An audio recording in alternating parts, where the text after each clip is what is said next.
the House bill can't become law. Either the Senate takes up and passes the House bill, or struggling Americans will not get $2,000 checks during the worst economic crisis since the Great Depression. And Leader McConnell knows this, so he has said that the Senate can only vote on a bill that combines the checks with other unrelated partisan policies.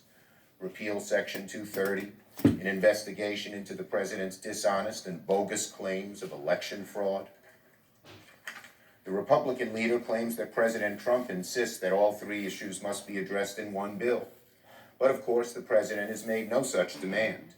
President Trump couldn't care less about how the bills are packaged in Congress. So the Republican leader has invented an excuse to prevent a clean up or down, yes or no vote on $2,000 checks coming to the floor. This maneuver to combine all three issues is intended to kill the possibility of $2,000 checks ever becoming law. Just to prove it, let me make this offer to the Republican majority. They knew what they was doing. On the other issues that President Trump mentioned, all the issues the Republican leader says must be addressed, so long as we vote on them separately. That way, $2,000 checks could become law, and we could debate all the president's supposed concerns. We can vote on setting up a commission to look at the president's roundly rejected claims of voter fraud. It's the last day of the month. So that means they ain't gonna matter. They have to go into next week, which is another year. Just give us a vote on the House passed bill so we can get help now to people who desperately need it. Heck, we can also have a vote on repealing 230. We can do it today. We'll use Leader McConnell's exact language, but he won't agree to that because he knows his caucus wouldn't actually support such an act. Unlike the president, some members of this body understand what 230 means. They understand that Section 230, which certainly needs change, actually enables the president to spew his lies. We all know the 117th Congress will have to take a close look at the relationship between liability and reckless speech on the internet. But if Leader McConnell wants a vote on these issues, we're here for it. Just give us a vote on the House-passed bill, and we can vote on whatever right-wing conspiracy theory you'd like. We can even vote to set up a special blue-ribbon commission to determine whether Georgia's Secretary of State has a brother named Ron, if that would make our Republican friends happy. Just don't let these conspiracy theories and presidential fantasies get in the way of helping actual people, people whose livelihoods have been torn apart by this pandemic, people whose lives have been torn apart by the administration's mismanagement of this pandemic, people who need just a little direct assistance. Now, the president's term, thankfully, will end in 20 days.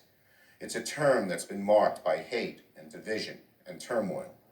He has so far used his term to enrich himself and the wealthy. Let's close out the term on a good note. For once, he wants to help regular people, to give Americans a leg up. Let's allow him to do that. We have a chance at the end of this painful year to give Americans a reason to have some hope in 2021. The only thing standing in the way is the Republican Senate majority.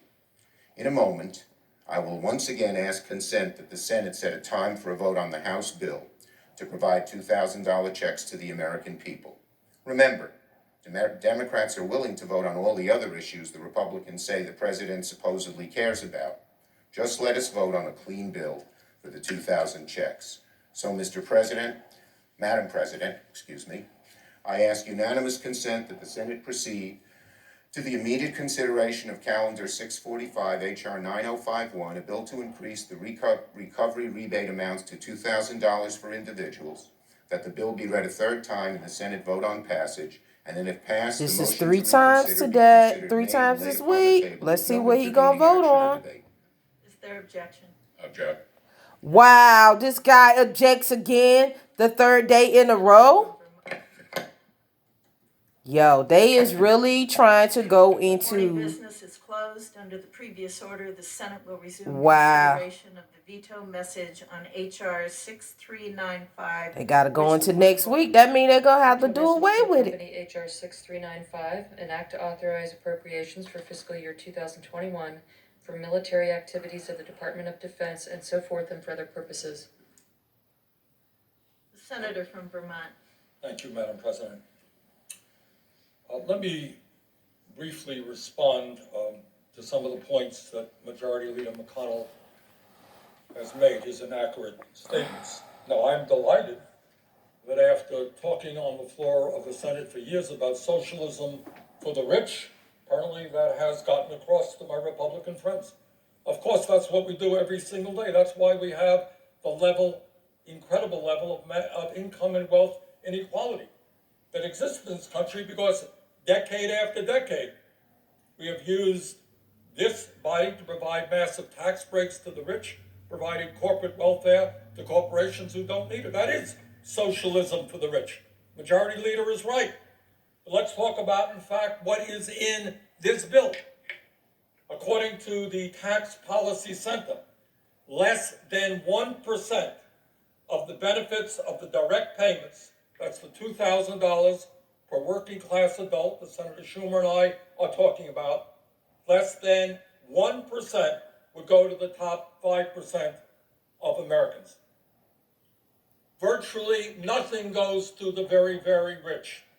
Overwhelming majority of those funds go to the middle class, the working class, low-income people. Wow, they denied it again. This pandemic are in desperate economic Third day in a row. Now, again, I am delighted to hear